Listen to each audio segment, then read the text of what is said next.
So where's the problem? இப்போது பிரச்சனை எங்கே இருக்கின்றது? The problem is not the sickness in your body. The problem is your thinking in your mind. உங்களுடைய பிரச்சனை உங்களுடைய நோய் அல்ல, மாறாக உங்களுடைய பிரச்சனை உங்களுடைய எண்ணமே. Your soul prospers means when your life is in line with God's word.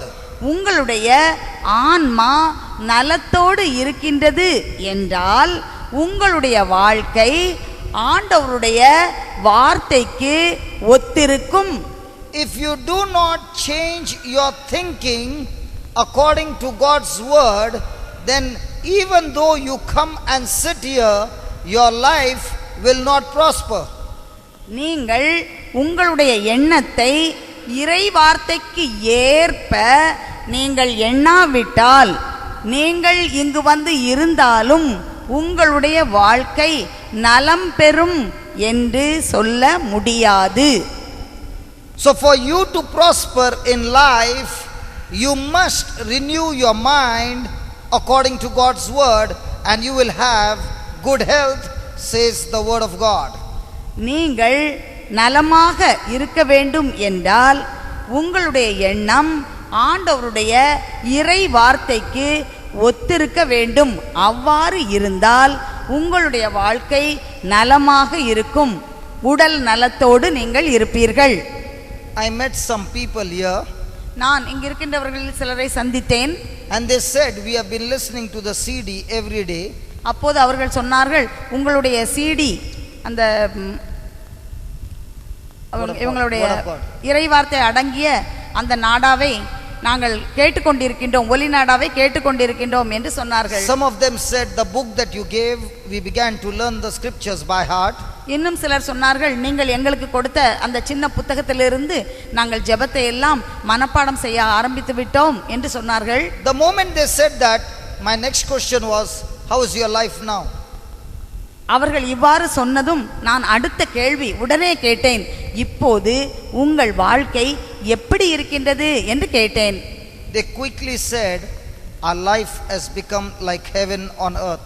அப்போது உடனே அவர்கள் சொன்னார்கள், எங்களுடைய வாழ்க்கை மோட்சத்தில் இருப்பது போல் இங்கு இருக்கின்றது, மகிழ்ச்சியாக இருக்கின்றோம் என்று சொன்னார்கள். If your soul is prospering, nothing in this world can harm you. உங்களுடைய ஆன்மா வளமாக இருந்தால் இந்த உலகத்தில் எதுவும் உங்களை ஒன்றுமே செய்ய முடியாது, உங்களை எதுவுமே துன்பப்படுத்த முடியாது. If you are not in obedience to God's word, let's say you got unforgiveness, let's say you have got a negative attitude, let's say you are jealous, you are selfish, no matter how much you pray, you will always have crisis, sickness and problems in your life. ஆனால் உங்களுடைய வாழ்க்கை இறை வார்த்தைக்கு எதிராக இருக்கின்றது என்று வைத்துக்கொள்வோம். அதாவது உங்களிடத்தில் மன்னிக்க முடியாத மனநிலை இருக்கின்றது, உங்களிடத்தில் பொறாமை இருக்கின்றது, கோபம் இருக்கின்றது, வெறுப்பு இருக்கின்றது, இன்னும் விசுவாசம் இல்லாத தன்மை இருக்கின்றது. இவை எல்லாம் இறை வார்த்தைக்கு எதிரானது. இத்தகைய சிந்தனைகளை எல்லாம் நீங்கள் கொண்டிருந்தால் உங்கள் வாழ்க்கையில் உங்கள் சுகம், நீங்கள் வளமாக சுகமாக இருக்க இயலாது. Praise the Lord. Praise the Lord. How much are you going to die to your desire, to your will to obey God's word? That much will be your life in abundance. That much you will experience the blessings of God manifested in your life. நீங்கள் எவ்வளவு தூரம் உங்களுடைய சுய விருப்பத்தை சாகடிக்கின்றீர்களோ அவ்வளவு தூரம் நீங்கள் ஆண்டவருடைய, அதாவது இறைவார்த்தை கொடுக்கின்ற வாக்குறுதியின்படி நீங்கள் எல்லாவற்றையும் நீங்கள் பெற்றுக்கொள்ள முடியும். எந்த அளவிற்கு உங்களை சாகடிக்கின்றீர்களோ அந்த அளவுக்கு நீங்கள் நன்மையை பெற்றுக்கொள்ள முடியும். Your retreat is only, how am I going to change my thinking in line with God's word? The quicker you change your thinking, the quicker you change your actions, the quicker the manifestation of God's blessing in your life. இந்த தியானத்தின் முக்கிய நோக்கம் என்னவென்றால், எவ்வளவு தூரத்திற்கு நான் என்னுடைய எண்ணங்களை இறை வார்த்தைக்கு ஏற்ப நான் மாற்றிக்கொள்வேன் என்பதாகும். எவ்வளவு தூரம் இறை வார்த்தை என்ன சொல்கின்றதோ அதற்கு ஏற்ப என் எண்ணங்களை நான் மாற்றிக்கொள்வேன் என்பதாகும். அவ்வாறு நாம் நம்முடைய எண்ணங்களை இறைவார்த்தை என்ன சொல்கின்றதோ அதன்படி நாம் மாற்றிக்கொண்டோம் என்றால் நமக்கு ஆண்டவர் ஆசீர்வாதங்களை தருவார். மேலும் நம்முடைய வாழ்க்கையில் நாம் வெளிப்பாடுகளை நாம் கண்ணால் பார்க்க முடியும். If there is no sacrifice involved on your side, there can never be manifestation of God in your life. உங்களுடைய வாழ்க்கையில் தியாகம் இல்லை என்றால் நீங்கள் ஆண்டவர் கொடுக்கின்ற ஆசீர்வாதங்களையும் வெளிப்பாடுகளையும் பெற்றுக்கொள்ள முடியாது. The mark of a Christian is a sacrifice life. ஒரு கிறிஸ்தவன் என்பதற்கு அடையாளம் அவனுடைய தியாக வாழ்வு. How much are you ready to be uncomfortable to comfort others with whatever you have? நீங்கள் மற்றவர்களை சுகமாக வாழ வைப்பதற்கு எவ்வளவு தூரம் உங்களுடைய சுகங்களை இழக்க தயாராக இருக்கின்றீர்கள் என்பதுதான் உங்களுடைய தியாகத்தின் அளவுகோல். Praise the Lord. Praise the Lord. So anybody who says I am a Christian, such a person is saying I am a servant of others. யார் ஒருவர் நான் ஒரு கிறிஸ்தவன் கிறிஸ்தவள் என்று கூறுகின்றார்களோ அவர்கள் நான் மற்றவர்களுடைய பணியாளன் என்று சொல்வது போலாகும். And Jesus in the chapter 13 showed us how he being a creator, how he being a master took the form of a servant and washed his disciples' feet. யோவான் 13ஆம் அதிகாரத்தில் நமக்கு எவ்வாறு ஆண்டவர் இயேசு காட்டுகின்றார். அவர் இந்த உலகத்தை உருவாக்கியவராக இருந்தாலும் இந்த உலகத்திற்கே எஜமானனாக இருந்தாலும் அவர் ஒரு அடிமை போன்று தன்னை தாழ்த்தி மற்றவர்களுடைய பாதத்தை கழுவும் அளவுக்கு அவர் தன் தந்தைக்கு அவர் கீழ்ப்படிந்தார். தன்னை தாழ்த்தி அவர் அவர்களுடைய பாதங்களை கழுவி அவர் வாழ்ந்து காட்டினார். Write down in capital letters. இப்போது பெரிய எழுத்துக்களில் நீங்கள் எழுதிக் கொள்ளுங்கள். My reaction reveals my character. என்னுடைய my reaction reveals my character. என்னுடைய நடவடிக்கை என்னுடைய நற்பண்புகளை வெளிப்படுத்துகின்றது. என்னுடைய செயல்பாடு என்னுடைய நற்பண்பை வெளிப்படுத்துகின்றது. என்னுடைய செயல்பாடு என்னுடைய நற்பண்புகளை வெளிப்படுத்துகின்றது. My reaction reveals my character. My attitude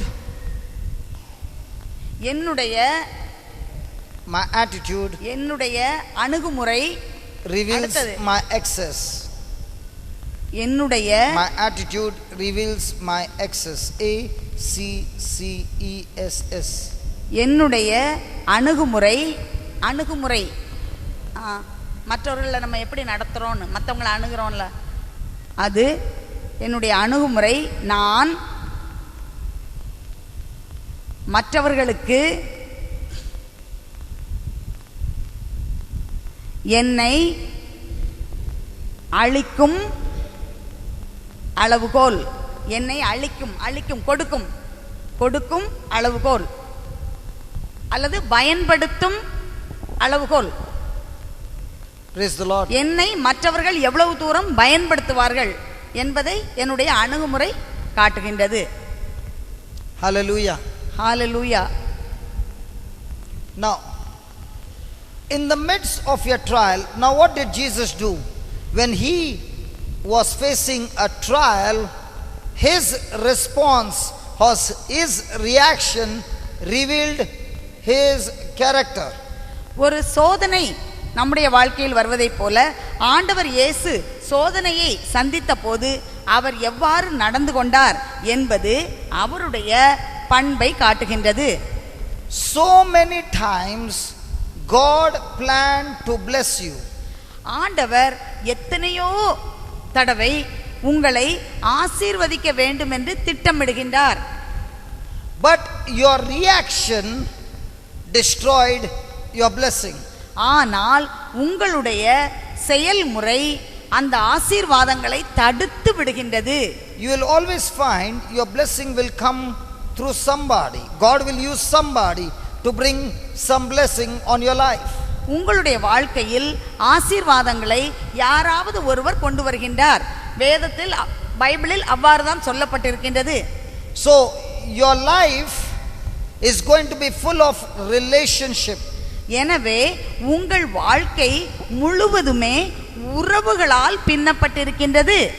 In that relationship, what is very important is what kind of character do you reveal yourself. அத்தகைய உறவுகள் மத்தியில் எது மிக முக்கியம் என்றால் நீங்கள் எத்தகைய பண்புகளை வெளிப்படுத்துகின்றீர்கள் என்பதுதான் முக்கியம். Praise the Lord. Praise the Lord. When I first came to Nagarkoil, நான் முதலாக நாகர்கோயிலுக்கு வந்தபோது I had never seen Uncle Brito. நான் சகோதரர் பிரிட்டோ அவர்களை நான் சந்தித்ததே கிடையாது. I had never even spoken to him on the phone. அவர்களிடம் நான் பேசியதே கிடையாது. And he had organized a retreat in Nagarkoil. அவர்கள் நாகர்கோயிலே ஒரு தியானத்தை ஏற்பாடு செய்திருந்தார்கள். I did not ask his address. நான் அவர்களுடைய முகவரியை கேட்கவில்லை. Never spoke to him. நான் அவர்களிடத்தில் ஒரு வார்த்தை கூட பேசியது கிடையாது. His daughter told me you are supposed to go to Nagarkoil. அவர்களுடைய மகள் நீங்கள் நாகர்கோயிலுக்கு போக வேண்டும் என்று சொல்லியிருந்தார்கள். I reached Trivandrum by flight. நான் திருவனந்தபுரத்திற்கு விமானத்தில் வந்தேன். 12:30 at night. 12:30 மணி இரவு நான் வந்தேன். I did not know where is Nagarkoil. அப்போது எனக்கு நாகர்கோயில் எங்கே இருக்கின்றது என்று தெரியாது. First time I called him. முதல் முறையாக அவர்களை நான் போனில் கூப்பிட்டேன். I asked him, I am in Trivandrum, what do I do? நான் திருவனந்தபுரம் வந்துவிட்டேன், நான் என்ன செய்ய வேண்டும் என்று கேட்டேன். And he directed me and I took a taxi and reached his home at 2 o'clock, 2:30 I suppose. அவர்கள் சொன்னார்கள், நீங்கள் ஒரு வாடகை கார் எடுத்துக்கொண்டு இந்த வழியாக வாருங்கள் என்று வழி சொல்லிக் கொடுத்தார்கள். நான் அதிகாலை 2:30 மணிக்கு அவர்கள் வீட்டை வந்து சேர்ந்தேன். Now I had 3 days to show my character. எனக்கு 3 நாட்கள் என்னுடைய பண்புகளை நான் காட்டுவதற்கு வாய்ப்பு இருந்தது. Things were not easy when we started. நாங்கள் ஆரம்பித்த போது நடக்கின்ற காரியங்கள் எல்லாம் அவ்வளவு எளிதாக தோன்றவில்லை. There was so much of disturbance. எங்களுக்கு அதிக தொந்தரவுகள் இருந்தது. But this uncle saw me, I am the coolest one. And I was very cool about everything. அப்போது இந்த சகோதரர் என்னை பார்த்தார்கள். நான் எதுவும் பாதிக்காமல் நான் எப்போதும் போல இயல்பாக இருந்தேன். Within a few months he called me again. ஒரு சில மாதங்களுக்குள்ளாகவே அவர்கள் திரும்பவும் என்னை கூப்பிட்டார்கள். And he called me again. திரும்பவும் என்னை கூப்பிட்டார்கள். And he called me again. திரும்பவும் என்னை கூப்பிட்டார்கள். Let's say in the beginning when there was disturbance and I would react and get angry and get annoyed, today I wouldn't have been here. நான் முதலில் வந்திருக்கும் போது சிறு சிறு இடைஞ்சல்களுக்கு நான் கோபப்பட்டும் சத்தம் போட்டும் இன்னும் மனச்சோர்வு அடைந்தும் நான் என்னை காட்டியிருந்தேன் என்றால், என்னுடைய பண்புகள் அவ்வாறு இருந்திருந்தால் நான் இவ்வாறு இங்கு வந்திருக்க முடியாது. Is it right? சரியா? Write down. எழுதிக்கங்க. Access, ACCESS, நான் access மற்றவர்களுக்கு பயன்படுவது, is a gift from God. நான் மற்றவர்களுக்கு பயன்படுவது கடவுளிடமிருந்து பெற்றுக்கொண்ட கொடை. Write down. Access is a gift from God. நான் மற்றவர்களுக்கு பயன்படுவது கடவுளிடமிருந்து பெற்றுக்கொண்ட கொடை. Then there is a test. பின்பு ஒரு தேர்வு இருக்கின்றது, பரீட்சை. And only if you pass the test, you are promoted. அந்த தேர்வில் நான் பாஸ் ஆனால் மட்டுமே எனக்கு உயர்வு உண்டு. Access is a gift from God. Then there is a test, and only when you pass the test, you get promoted. நான் பயன்படுவது, அதாவது மற்றவர்களுக்கு பயன்படுவது கடவுள் கொடுத்த கொடை. எனக்கு ஒரு தேர்வு உண்டு, அதில் நான் வெற்றி பெற்றால் எனக்கு உயர்வு உண்டு. Praise the Lord. Praise the Lord. Are you ready? Now, let's say I just met this sister. நான் இப்போது சொல்கிறேன், இந்த சகோதரியை தற்செயலாக நான் சந்தித்தேன். Somebody introduced her to me. யாரோ ஒருவர் இவர்களை எனக்கு அறிமுகப்படுத்தி வைத்தார்கள். Now, supposing I keep on solving a problem. நான் தொடர்ந்து இவர்களுடைய பிரச்சனைகளை எல்லாம் நான் தீர்த்து கொண்டே இருந்தேன் என்று வைத்துக் கொள்ளுங்கள். Won't she like to have friendship with me? அப்போது இந்த சகோதரி என்னோடு நட்பு வைத்துக் கொள்ள விரும்புவார்களா? No. She will always want to be with me because I am solving a problem. இந்த சகோதரி என்னோடு எப்போதும் தொடர்பு வைத்துக் கொள்ள விரும்புவார்கள், ஏனென்றால் அவர்களுடைய பிரச்சனையை எல்லாம் நான் தீர்த்து வைத்துக் கொண்டே இருக்கின்றேன். So she invites me to a house. எனவே அவர்கள் என்னை தன்னுடைய வீட்டிற்கு கூப்பிடுகின்றார்கள். Now when I go the first time, I will sit in the living room. நான் முதல் முறையாக போகும்போது அவர்களுடைய வீட்டிலே வெளியிலே வரவேற்பு அறையிலே நான் அமர்ந்திருப்பேன். As I begin to reveal my character, she begins to trust me, and now she might even give the keys to a house. நான் இவ்வாறு அவர்களை சந்திக்கின்ற வேளைகளில் எல்லாம் என்னுடைய பண்புகளை நான் வெளிப்படுத்தி அவர்களிடம் பழகும்போது அவர்கள் என்னுடைய நடவடிக்கையை பார்த்து அவர்கள் அந்த வீட்டு சாவியையே என் கையில் கொடுப்பார்கள். Correct? Will she give me the first day? முதல் நாள் அந்த சாவியை கொடுப்பேனா? கொடுப்பார்களா? Now, as she has given me her resources, if I still maintain that good character, she in turn will become a great blessing for me in the future. இவ்வாறு வாய்ப்புகள் கொடுக்கும்போது, அந்த வாய்ப்புகளினால் இந்த அனுபவத்தை கொடுக்கும்போது அந்த சகோதரி எதிர்காலத்தில் எனக்கு ஒரு பெரிய வாய்ப்பாக அவர்கள் இருப்பார்கள். Praise the Lord. Praise the Lord. So whenever there is a relationship, the devil will try his best to bring disunity and negative reaction, negative attitude, negative response, because that access is a gift from God, and when you respond in a negative character, you have destroyed the great promotion that God had kept for you in the future. இவ்வாறு இந்த உறவுகள், நாம் மற்றவர்களோடு உறவுகளை வளர்க்கும் போது, மற்றவர்களோடு நாம் பழகும்போது அந்த உறவினால் மற்றவர்களுக்கு நாம் பயன்பட வாய்ப்பிருக்கின்றது. ஆனால் சாத்தான் இத்தகைய உறவுகளை வளர்ப்பதற்கு தடையாக நம்முடைய உறவுகளுக்குள் பல வகையான மனஸ்தாபங்களையும் தவறான எண்ணங்களையும் இன்னும் தவறான அபிப்பிராயங்களையும் நமக்கு கொடுத்து இந்த உறவு வளராமல் தடுக்க பார்ப்பான். ஏனென்றால் அவ்வாறு செய்தால் நாம் கடவுளிடமிருந்து பெறக்கூடிய அந்த உயர்வை அவன் அழித்து விடுவான். நாம் முதல்ல பார்த்தோம், நான் மற்றவர்களுக்கு பயன்படுவது கடவுள் நமக்கு கொடுத்த ஒரு கொடை. அது உறவில் தான் நிறைவு பெறுகின்றது. அதை நடைபெறாமல் பல வகையான பிரச்சனைகளையும் மனஸ்தாபங்களையும் காயங்களையும் ஏற்படுத்தி அதை தடுத்து கடவுள் தருகின்ற உயர்வை சாத்தான் அழித்து விடுவான். புரியுதா? Correct? Come on, correct? So in everybody's life there are so many relationships where you have refused to die and bless that person and obey God's word, because of which the relationship got bad and you missed God's blessing. நம்முடைய வாழ்க்கையிலே இவ்வாறு உறவை வளர்ப்பதற்கு நமக்கு அதிகமான வாய்ப்புகள் கொடுக்கப்படுகின்றது.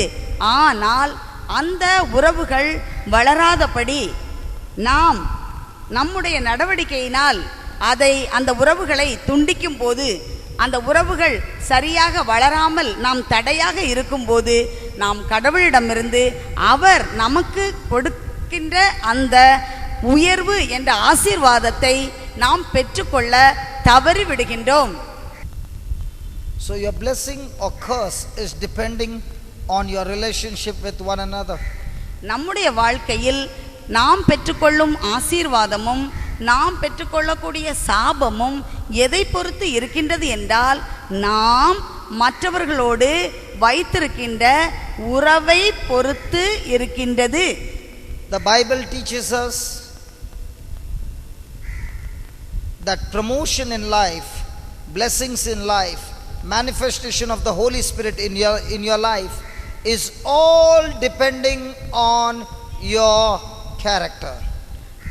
பைபிளில் இவ்வாறு சொல்லப்பட்டுள்ளது. நம் வாழ்க்கையில் நமக்கு கிடைக்கின்ற உயர்வுகள், நமக்கு கிடைக்கின்ற ஆசீர்வாதங்கள், பரிசுத்த ஆவியினால் நமக்கு கிடைக்கின்ற வெளிப்பாடுகள், இவை எல்லாமே எதை பொறுத்து இருக்கின்றது என்றால், நாம் மற்றவர்களோடு வைத்திருக்கின்ற உறவை பொறுத்து.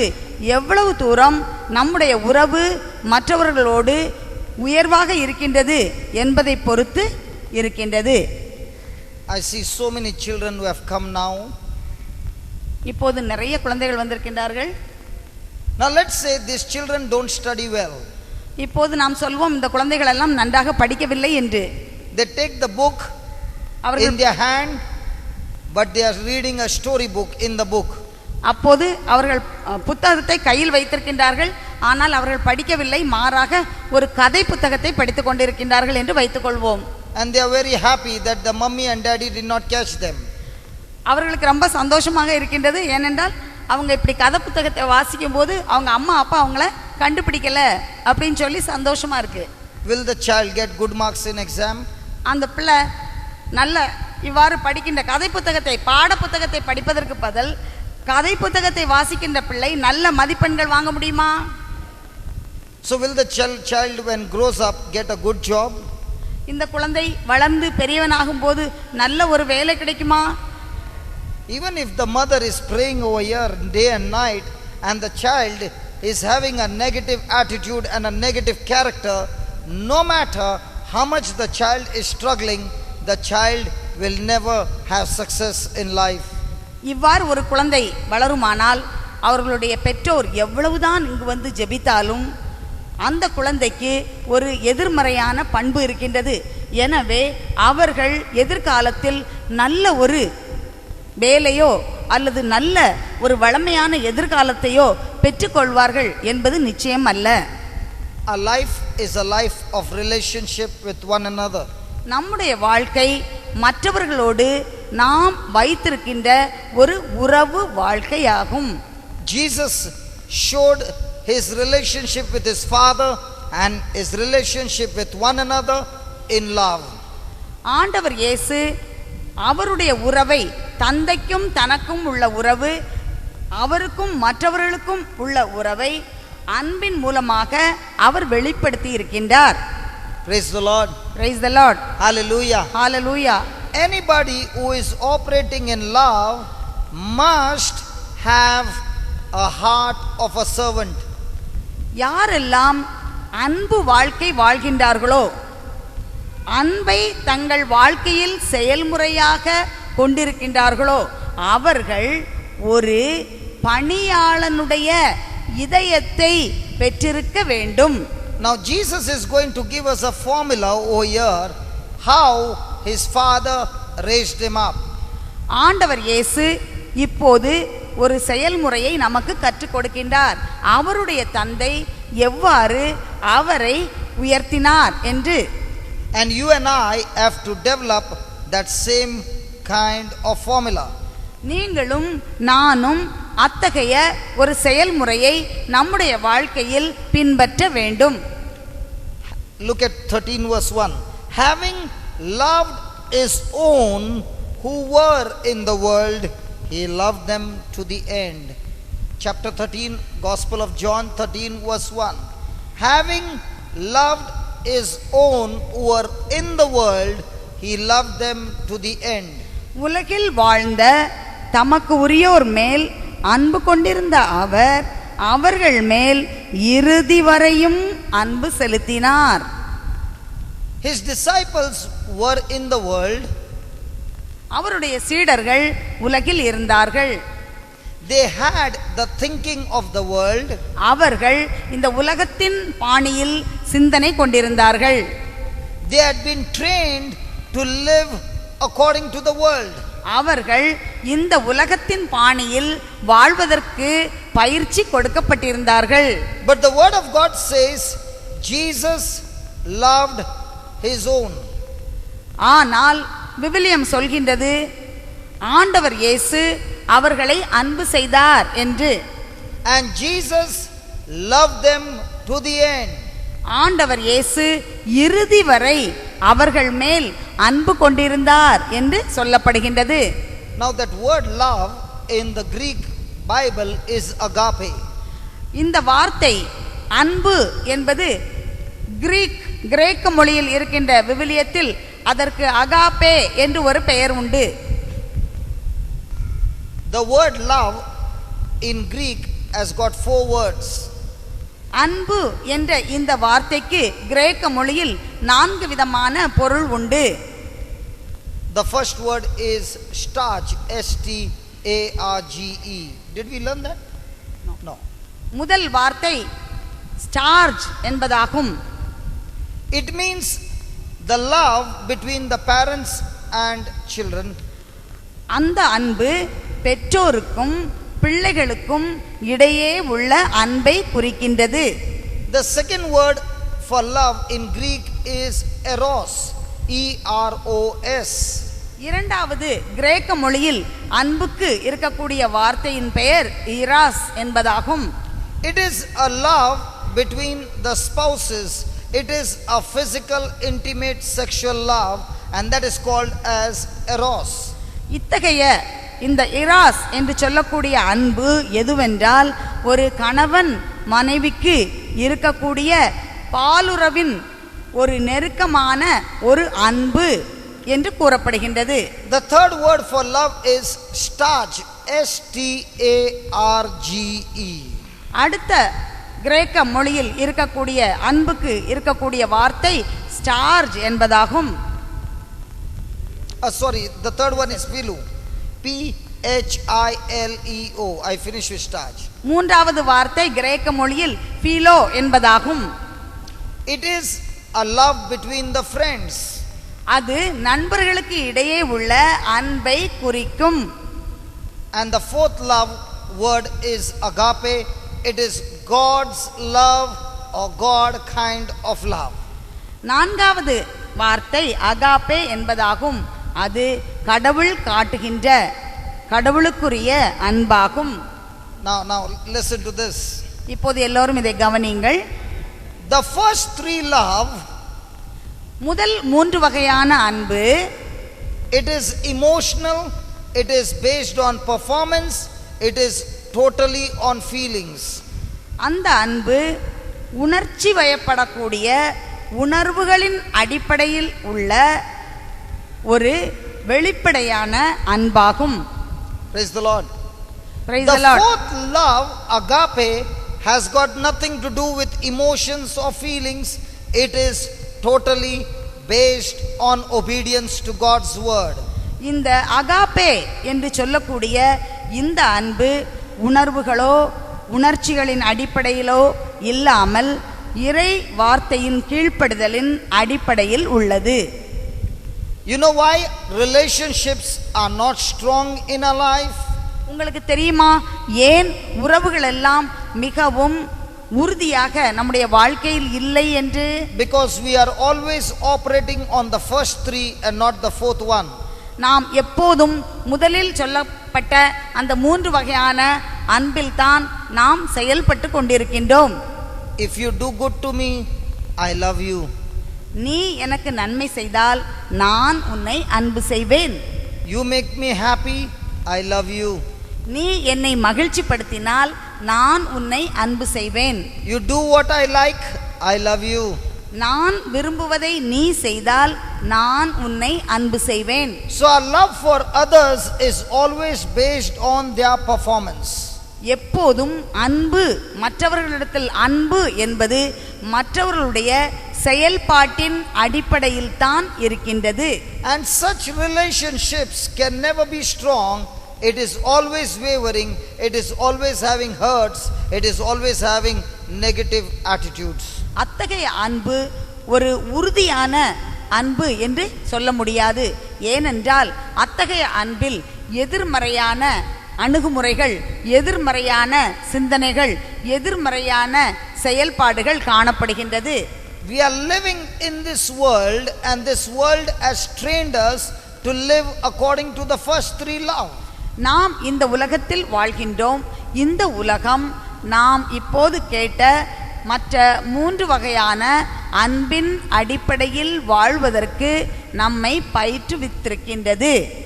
Yes or no? சரியா? உண்மையா இல்லையா? சரியா?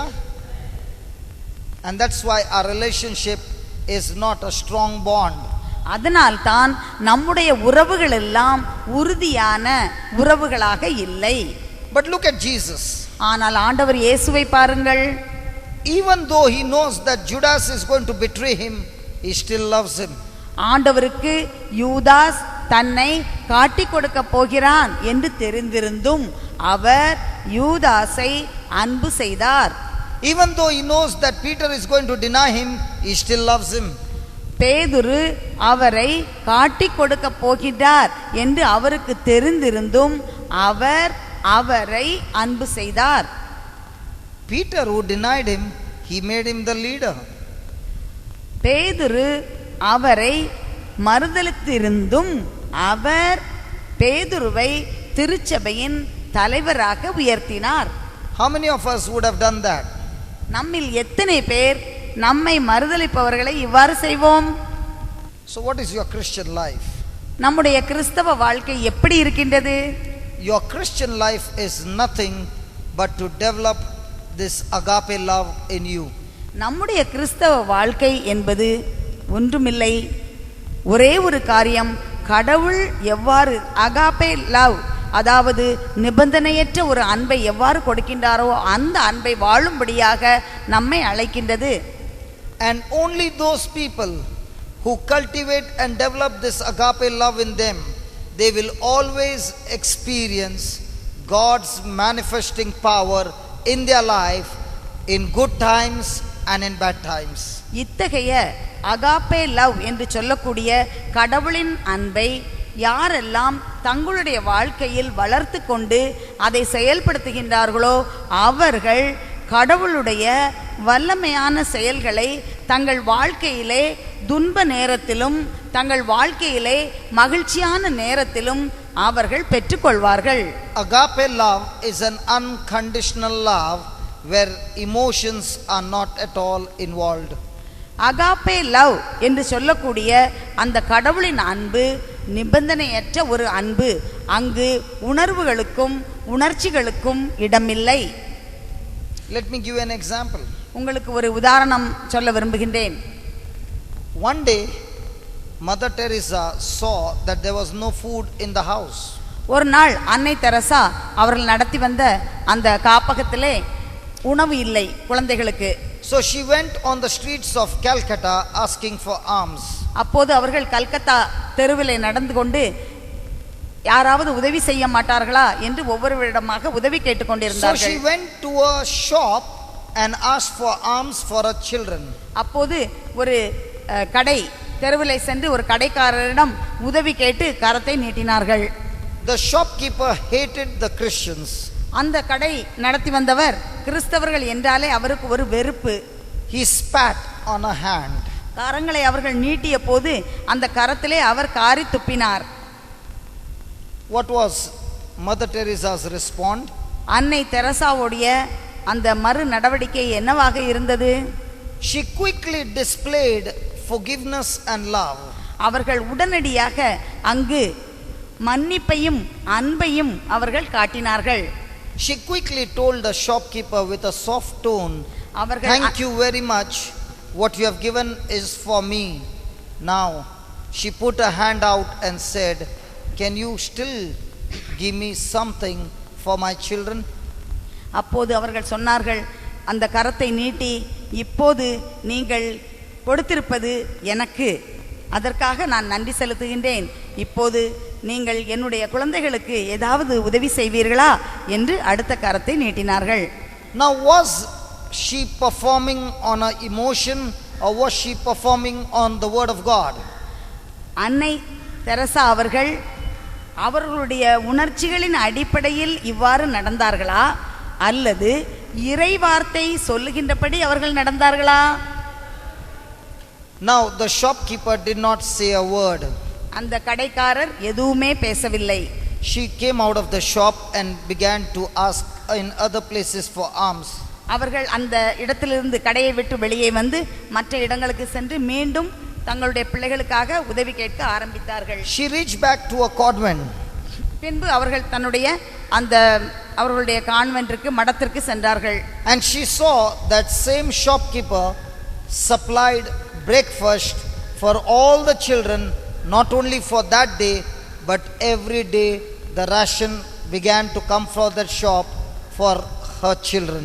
அப்போது அவர்கள் அங்கு எதை கண்டார்கள் என்றால், அந்த கடைக்காரர் அந்த காப்பகத்தில் உள்ள அவர்கள் நிறுவனத்தில் உள்ள எல்லா குழந்தைகளுக்கும் காலை உணவு அனுப்பி இருந்தார். அன்று மட்டுமல்ல, ஒவ்வொரு நாளும் அவர்களுக்கு காலை உணவை அவர் கொடுத்து கொண்டிருந்தார். Excess is a gift from God. நாம் மற்றவர்களுக்கு பயன்படுவது கடவுளுடைய கொடை. She had to pass the test of love.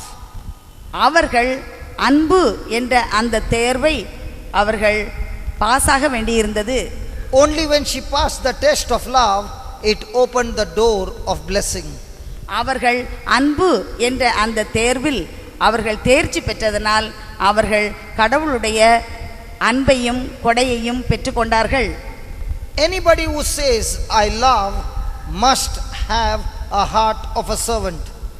யாரெல்லாம் என்னிடம் அன்பு இருக்கின்றது என்று சொல்கின்றார்களோ அவர்களுக்கு ஒரு பணியாளுடைய இதயம் இருக்க வேண்டும்.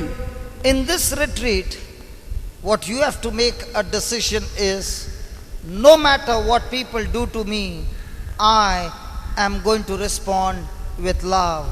If you do that, you will always find your life is flooded with God's presence and God's manifesting power.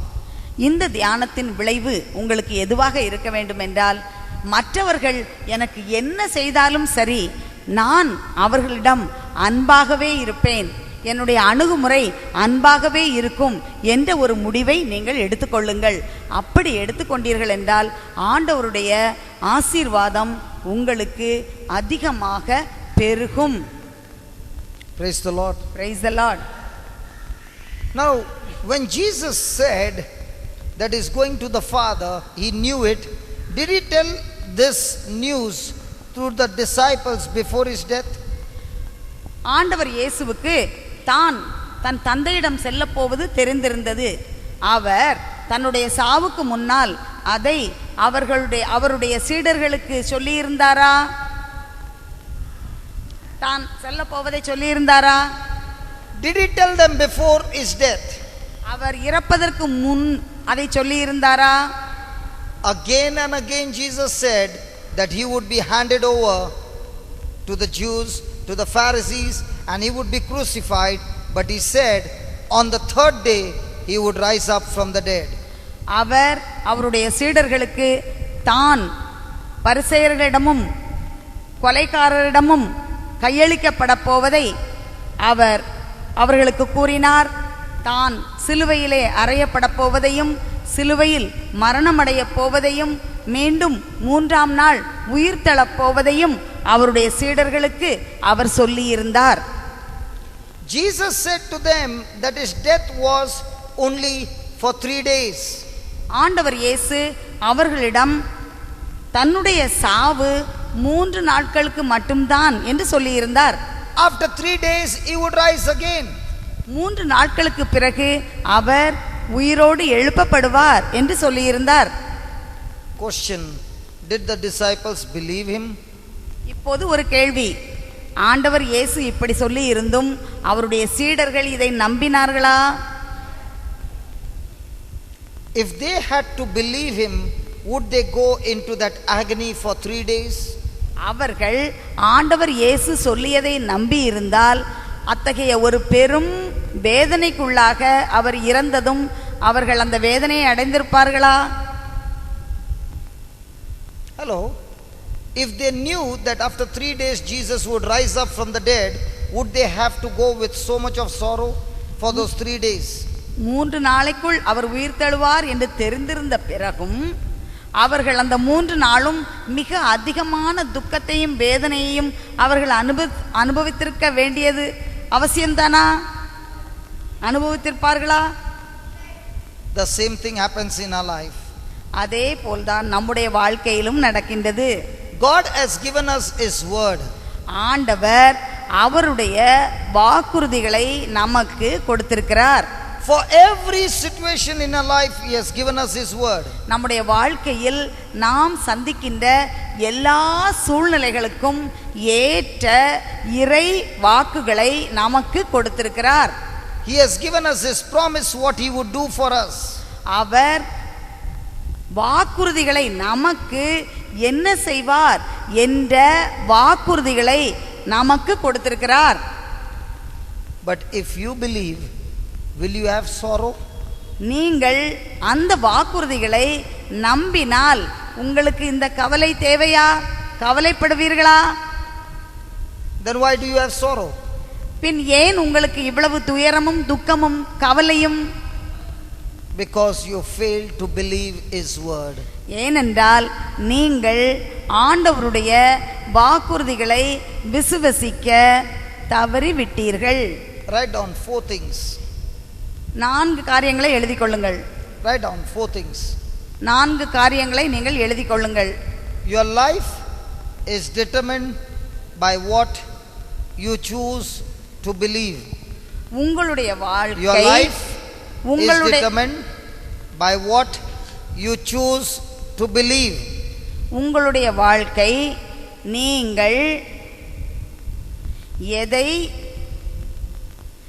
நம்புவதற்காக தேர்ந்து கொள்வீர்களோ அதை பொறுத்து இருக்கும். உங்களுடைய வாழ்க்கை நீங்கள் நம்புவதற்கு எதை தேர்ந்து கொள்வீர்களோ அதை பொறுத்து இருக்கும்.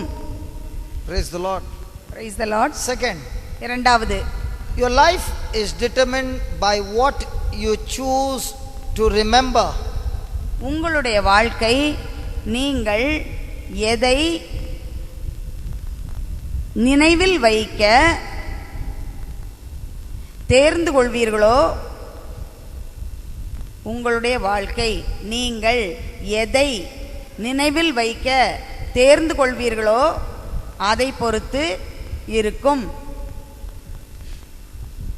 Third, மூன்றாவது, your life is determined by what you choose to focus on.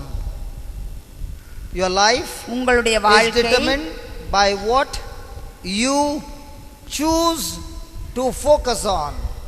உங்களுடைய வாழ்க்கை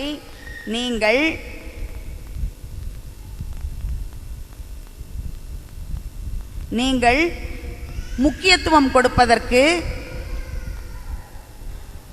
அல்லது தொடர்ந்து நோக்குவதற்கு, ஃபோக்கஸ் சொன்னா குறிப்பிட்ட ஒரு இதை தொடர்ந்து நோக்குவது, தொடர்ந்து நோக்குவதற்கு எதை தெரிந்து கொள்கின்றீர்களோ Fourth, அதை பொறுத்து இருக்கும். your life is determined by what you choose to magnify. Your உங்களுடைய life is determined by what you choose to magnify. உங்களுடைய வாழ்க்கை நீங்கள் எதை தேர்ந்து கொண்டு பெரிதுபடுத்த விரும்புகின்றீர்களோ, எதை தேர்ந்து கொண்டு பெரிதுபடுத்த விரும்புகின்றீர்களோ அதை பொறுத்து இருக்கும். மேக்னிஃபைன்னு சொன்னா பெரிதுபடுத்த விரும்புகின்றீர்களோ Praise the Lord. அதை பொறுத்து இருக்கும். Praise the Lord. Do you want a song ஒரு பாட்டு பாடலாமா? or do I continue with the word of God? ஒரு பாட்டு பாடிட்டு அப்புறம் கேட்கலாமா? ஆவியானவரே, பரிசுத்த ஆவியானவரே, ஆவியானவரே, ஆவியானவரே, பரிசுத்த ஆவியானவரே, ஆவியானவரே, ஆவியானவரே, பரிசுத்த ஆவியானவரே, ஆவியானவரே, ஆவியானவரே, பரிசுத்த ஆவியானவரே, இந்நாளில் உம் சித்தம் போல் நடத்தி செல்லும் ஐயா. ஆவியானவரே, ஆவியானவரே, பரிசுத்த ஆவியானவரே, ஆவியானவரே, ஆவியானவரே, பரிசுத்த ஆவியானவரே, எங்களுக்குள்ளே வாசம் செய்யும் ஆவியானவரே, இந்நாளில் உம் சித்தம் போல் நடத்தி செல்லும் ஐயா.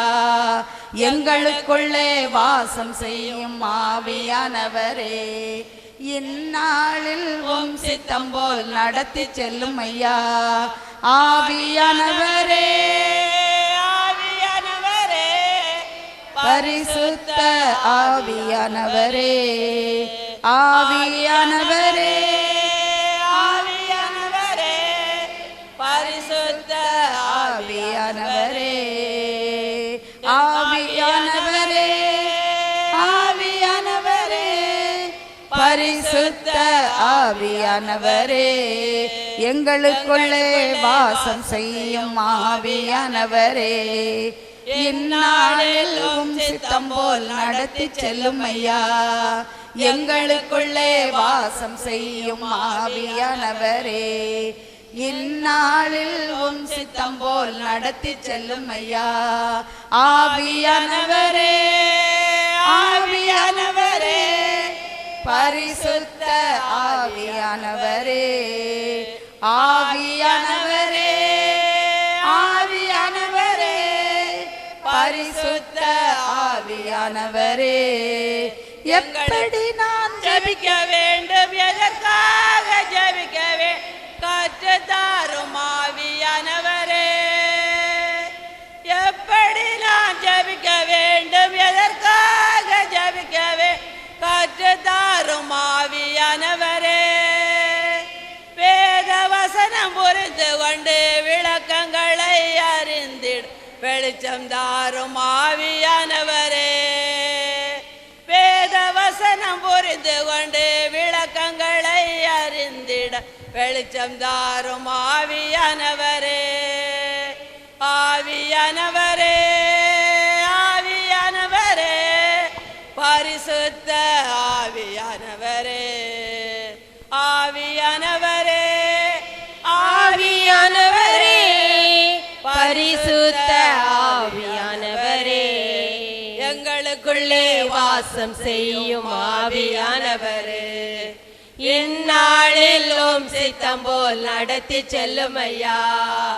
எங்களுக்குள்ளே வாசம் செய்யும் ஆவியானவரே, இந்நாளில் உம் சித்தம் போல் நடத்தி செல்லும் ஐயா. கவலை கண்ணீர் மறக்கணும், கர்த்தரையே நோக்கணும், கற்று தாரும் ஆவியானவரே. கவலை கண்ணீர் மறக்கணும், கர்த்தரையே நோக்கணும், கற்று தாரும் ஆவியானவரே. செய்த நன்மை நினைக்கணும், நன்றியோடு துதிக்கணும், சொல்லி தாரும் ஆவியானவரே. செய்த நன்மை நினைக்கணும், நன்றியோடு துதிக்கணும், சொல்லி தாரும் ஆவியானவரே. ஆவியானவரே, ஆவியானவரே, பரிசுத்த ஆவியானவரே. ஆவியானவரே, ஆவியானவரே, பரிசுத்த ஆவியானவரே. எங்களுக்குள்ளே வாசம் செய்யும் ஆவியானவரே. இந்நாளிலும் சித்தம் போல் நடத்தி செல்லும் ஐயா. எங்களுக்குள்ளே வாசம் செய்யும் ஆவியானவரே. இந்நாளிலும் சித்தம் போல் நடத்தி செல்லும் ஐயா. எங்கு செல்ல வேண்டும், என்ன சொல்ல வேண்டும், வழி நடத்தும் ஆவியானவரே. எங்கு செல்ல வேண்டும், என்ன செய்ய வேண்டும், வழி நடத்தும் ஆவியானவரே.